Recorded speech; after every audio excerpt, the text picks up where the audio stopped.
We are back and the wait is finally over. We welcome you to the very first Inside the Inferno of 2024. I'm Jack Bartlett. Alongside me is my very good friend, Ben Yates. It's been a long time. We have a lot to catch up on, and it is so good to be back at the desk, especially since our month-long hiatus, Ben. Yeah, Jack, make no mistake about it. Inside the Inferno is back. We've got a green light, which means it's go time here in the studio. Get to the hot topics in Sun Devil Athletics. Hot topic. Ben, you're making me want to go on a shopping spree. In all seriousness, though, it was a very busy week for ASU's athletic department, so much so that even ASU football had to get in on the fun. That was the last time they'd play against a ranked opponent for the rest of the season. Next on the schedule was another home series against newly formed Augustana, a series that many thought they'd be able to sweep easily, but it proved to not be so easy. A new era began today in Tucson with the hiring of the first female athletic director in the history of the University of Arizona. Desiree Reed-Francois comes from the University of Missouri, and as an alumna and proven leader, President Robbins says she's the perfect fit to take over during financial crises. Reed-Francois will catch a flight back to Columbia, Missouri to attend her son's basketball game at Mizzou Arena tonight, but will begin her new chapter on March 3rd. In Tucson, Jack Bartlett, Cronkite News. It's the first full day of spring training here in Surprise, Arizona for the Kansas City Royals. Fans came out in full force in anticipation and excitement for the 2024 season. Owner John Sherman and manager Matt Catraro share the same sentiment. House Bill 2040 passed out of committee on a 9-1 vote with a goal to ban bots from buying tickets to public events. This comes after ticketing companies saw the rate of bots used to purchase tickets skyrocket. Those bots buy bulk tickets to public venues and sell them at a significantly higher rate, but are often unusable. Politicians now want to protect the consumer. The bill will need to pass through both chambers before it gets to Governor Hobbs' desk. With bipartisan support, legislators are hopeful that it will become a law. In the newsroom, Jack Bartlett, Cronkite News. The veteran bullpen arm is just the most recent of several offseason moves made by the Royals front office. They are confident that he raises the trajectory of the 2024 season for the franchise. The 2023 season can best be characterized as a lost one for Royals starting pitcher Brady Singer.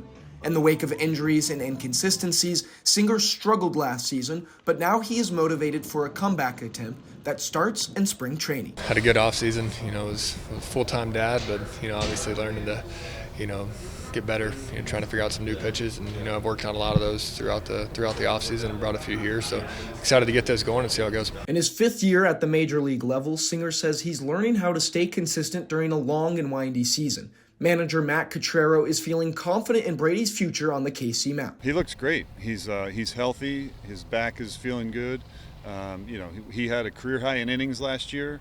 So there were some positives within what everyone considered to be a down year. Brady's probably among the most motivated to get back to the form that he knows he can be, so we're expecting that. Singer's dedication and commitment to his pitching hasn't gone unnoticed with his teammates. They have seen the improvements he's made during the offseason. He's always been super mature, always been an elite competitor. So just, maintaining those things and always just trying to get better, looking for a new edge, a new advantage, ways to improve his game. And, I've been able to face him alive this spring so far, and he's been looking really good. Singer looks to follow up a strong season from 2022, where he ended the year with a 3.23 ERA. His discipline and maturity are key traits that will help him continue to grow this spring training. In Surprise, Jack Bartlett, Cronkite News. From Cuba to seeking asylum in Tucson, Arizona to here in Kansas City, it's been a long journey for Iowa State's 141-pounder Anthony Echemendia and his journey to becoming an All-American. He simply says it's a blessing.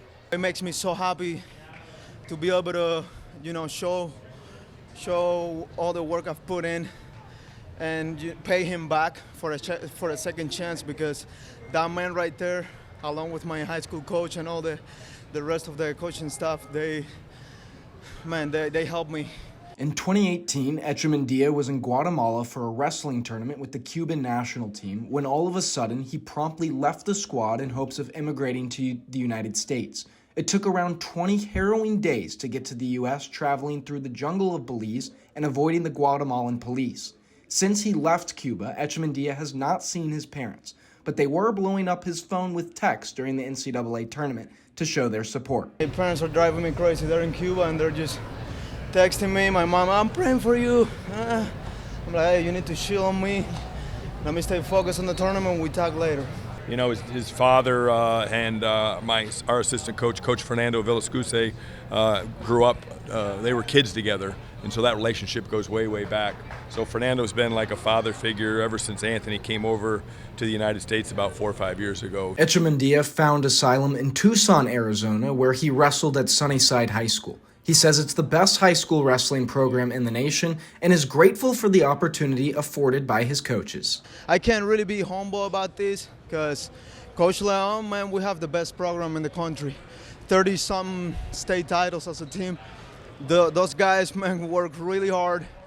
And like I said before, they are so good because they not only care about wrestling, they care about you as a person, and that's why they do so well. Besides, they're just extremely good coaches and athletes. As a redshirt junior, Echemendia will have the chance to repeat as an All-American and get a chance at a national championship once again. Here in Kansas City, Jack Bartlett, Cronkite News. I'm pumped to be here, and so should you, as we talk about one of the most explosive offenses in college football right now, led by Heisman favorite Michael Penix Jr. The Huskies have a ton of depth this season, from a wide receiver who could hoist the Blitnikoff Award in Rome Odunze to Jalen Polk and Jalen McMillan.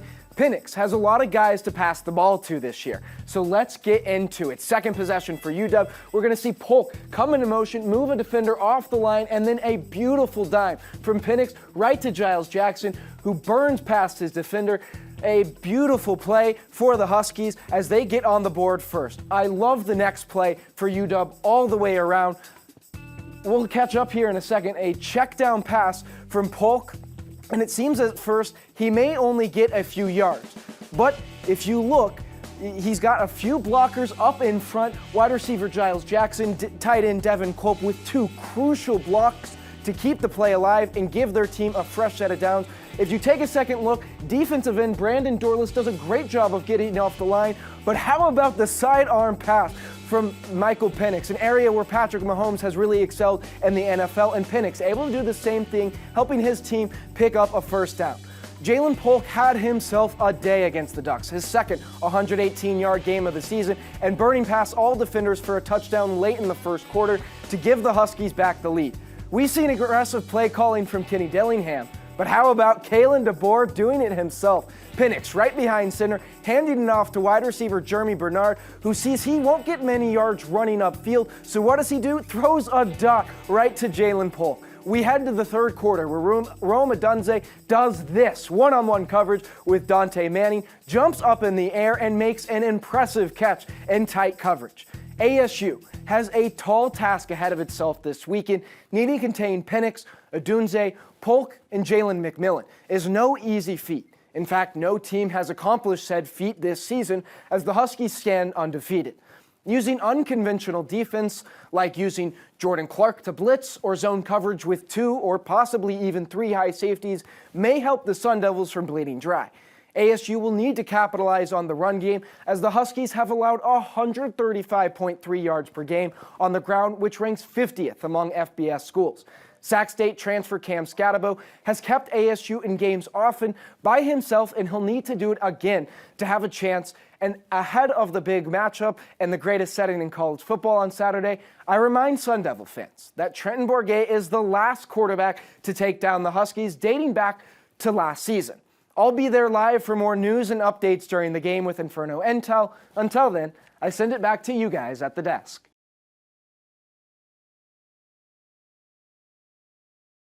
The 1-1 is cranked into left center field at the warning track, at the wall. It is gone. Jacob Tobias, a solo shot to left center field to give the Sun Devils their first run of the day. Cuts the lead in half to now 2-1. Here he comes and steps on home plate. now charging towards his teammates for their traditional celebration. A monster shot from Tobias. As I already said, to cut the lead in half. Cal now leads just 2-1. Just the second hit of the day for the Sun Devils, and it comes in a big way. Well, that's one way to get your bat going there for Jacob Tobias. Take that pitch up and away, drive it out to left center field. Doesn't try to pull it, goes opposite field where the wind is blowing. Perfectly done. Eamon Lance now drives one into center field, at the wall, at the warning track, and another home run for the Sun Devils. Make it back-to-back as the Sun Devils have evened the score in the home half of the fourth inning. It is magical Municipal Stadium today, Ari.